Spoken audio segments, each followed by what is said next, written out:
भीष्म प्रतिज्ञा के बाद सत्यवती का विवाह राजा शांतनु से संपन्न हुआ और जल्द ही उनके दो पुत्र उत्पन्न हुए, चित्रांगद और विचित्रवीर्य। समय के साथ राजा शांतनु ने देह त्याग दी और भीष्म ने हस्तिनापुर के शासन की बागडोर संभाली। सत्यवती के बड़े पुत्र चित्रांगद को राजगद्दी पर बैठाया गया, जो तेजस्वी और पराक्रमी थे, परंतु उनका जीवन अल्पकालीन सिद्ध हुआ। गंधर्व चित्रांगद के साथ एक घोर युद्ध में उन्होंने वीरगति प्राप्त की और राज्य एक बार फिर शोक में डूब गया। इसके पश्चात भीष्म ने छोटे पुत्र विचित्रवीर्य को सिंहासन पर आरूढ़ किया। विचित्रवीर्य स्वभाव से कोमल, शांत और शालीन थे, लेकिन राजकार्य में उन्हें उतनी रुचि नहीं थी। सत्यवती की चिंता अब गहराने लगी, क्योंकि राजवंश को आगे बढ़ाने के लिए विचित्रवीर्य का विवाह आवश्यक था। तभी काशी में 3 राजकन्याओं अंबा, अंबिका और अंबालिका का स्वयंवर आयोजित हुआ।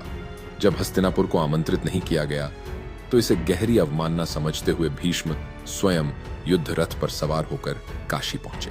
वहां युद्ध की गर्जना हुई, वीरता का प्रदर्शन हुआ और अंततः तीनों कन्याओं को विजयी भाव से लेकर हस्तिनापुर लौटे।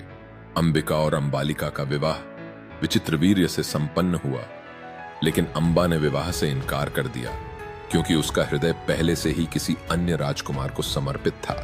इस सत्य को सुनकर भीष्म ने उसे सम्मान पूर्वक विदा कर दिया, पर अंबा का क्रोध, अपमान और पीड़ा आने वाले भविष्य में विनाश का बीज बो चुकी थी। उधर विचित्रवीर्य का वैवाहिक जीवन सुखमय नहीं रहा। वे गंभीर रोग से ग्रसित हो गए और शीघ्र ही संतान विहीन ही मृत्यु को प्राप्त हुए। हस्तिनापुर फिर एक बार उत्तराधिकारी विहीन हो गया। सत्यवती का हृदय दुख से भर उठा। राजवंश का दीपक बुझता नजर आ रहा था। तब एक गहरा रहस्य सामने आया।